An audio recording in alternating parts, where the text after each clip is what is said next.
తెలంగాణ కాంగ్రెస్ లో కొండా సురేఖ వ్యవహారం hot topic గా మారింది. సురేఖపై చర్యలకు కాంగ్రెస్ అధిష్టానం సిద్ధమవుతున్నట్లు ప్రచారం జరుగుతోంది. అయితే ఈ విషయంలో రేవంత్ రెడ్డి లండన్ పర్యటన ముగిసిన తర్వాతే కీలక నిర్ణయం తీసుకునే అవకాశం ఉందన్న చర్చ సాగుతోంది.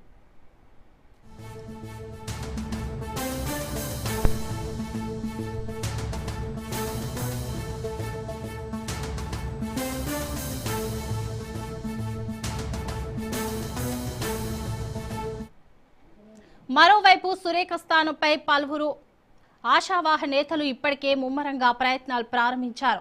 ఇదే సమయంలో మంత్రివర్గ విస్తరణ అంశం మరోసారి తెరపైకి వచ్చింది. తమకు మంత్రి పదవులు ఇవ్వాలి అంటూ ఆశావాహ నేతలు అధిష్టానానికి పరోక్ష సంకేతాలు పంపినట్టు సమాచారం.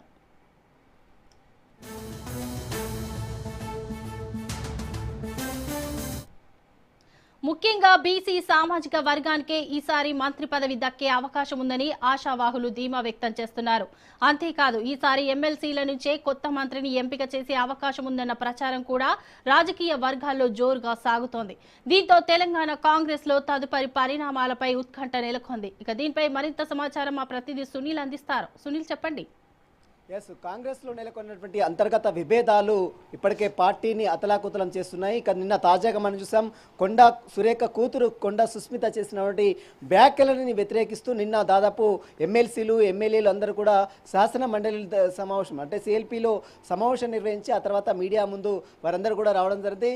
మంత్రి కొండా సురేఖ మంత్రి పదవి నుంచి బర్తరఫ్ చేయాలంటూ కూడా ముకుమ్మడిగా ఎమ్మెల్యేలందరూ కూడా మీడియా సమావేశంలో వ్యక్తం చేయడం జరిగింది. దీంతో పాటు మరోవైపు అటు రాజగోపాల్ రెడ్డి, కోమటిరెడ్డి రాజగోపాల్ రెడ్డి సంబంధించిన విషయంలో కావచ్చు, మరోవైపు వనపర్తి మాజీ ఎమ్మెల్యే చెన్నారెడ్డి సంబంధించిన విషయంలో కావచ్చు, ఎవ్వరూ రాష్ట్ర ప్రభుత్వాన్ని అదేవిధంగా పార్టీని కించపరిచే విధంగా మాట్లాడినా ప్రవర్తించినా వారిపై ఖచ్చితంగా వేటు వేయాల్సిందే అంటూ కూడా నిన్న ఎమ్మెల్యేలందరూ కూడా ముకుమ్మడిగా మీడియా సమావేశం ఏర్పాటు చేశారు. అయితే కొండా సురేఖ ఎప్పుడు కూడా ప్రభుత్వం తీరుపై కానీ అదేవిధంగా ముఖ్యమంత్రిపై ఎక్కడ కూడా మాట్లాడలేదు. కానీ తమ కూతురు చేసినటువంటి వ్యాఖ్యలకు మంత్రి కొండా సురేఖ బాధ్యత వహించాలంటూ కూడా ఇప్పటికే ఎమ్మెల్యేలందరూ కూడా ముక్తకంఠంతో డిమాండ్ చేస్తున్నారు. మరి ఇప్పటికే దీనికి సంబంధించిన విషయంలో క్రమశిక్షణ కమిటీ షోకాజు నోటీసులు ఇచ్చిన నేపథ్యంలో నోటీసులకు రిప్లై కూడా ఇచ్చింది. కేవలం కొండా సుస్మిత మాట్లాడినటువంటి మాటలు కేవలం తమ వ్యక్తిగత అభిప్రాయం మాత్రమే.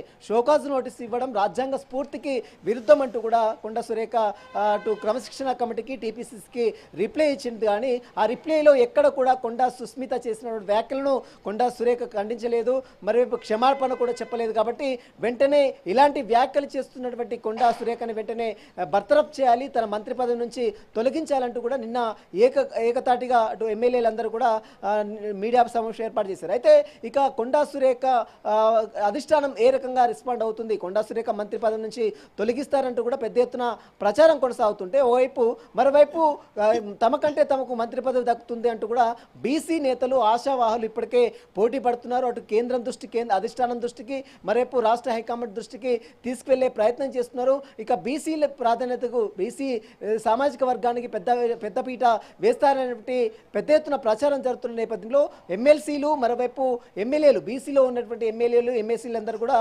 తమకంటే తమకు ఈసారి మంత్రి పదవి దక్కుతుందనేటువంటి ఆశాభావాన్ని అయితే ఖచ్చితంగా వ్యక్తం చేస్తున్నారు. ఇప్పటికే కొంతమంది అధికారులు అటు ఢిల్లీలో ఉన్నటువంటి కొంతమంది కీలక నేతలతో మాత్రం ప్రస్తుతం అయితే టచ్లో ఉన్నట్లు కూడా కొంత సమాచారం తెలుస్తుంది. ఇక చూడాలి, ఈరోజు మధ్యాహ్నం 3 గంటలకు ఇదే విషయాలకు సంబంధించి క్రమశిక్షణ కమిటీ అధ్యక్షుడిగా ఉన్నటువంటి మల్లు రవి మీడియా సమావేశం ఏర్పాటు చేస్తారు. కాబట్టి ఆ మీడియా సమావేశంలో మరి ఎలాంటి చర్యలు తీసుకుంటున్నారు రాజగోపాల్ రెడ్డి విషయంలో కావచ్చు, చెన్నారెడ్డి విషయంలో కావచ్చు, మరోవైపు ఈరోజు మంత్రి కొండా సురేఖ సంబంధించిన విషయంలో కావచ్చు, ఏ రకమైనటువంటి చర్యలు తీసుకుంటారనేది ప్రస్తుతం రాష్ట్ర రాజకీయాల్లో తీవ్ర చర్చనీయాంశంగా మారిన ప్రస్తుతం కనబడుతుంది. Shobha. Right, thank you Sunil.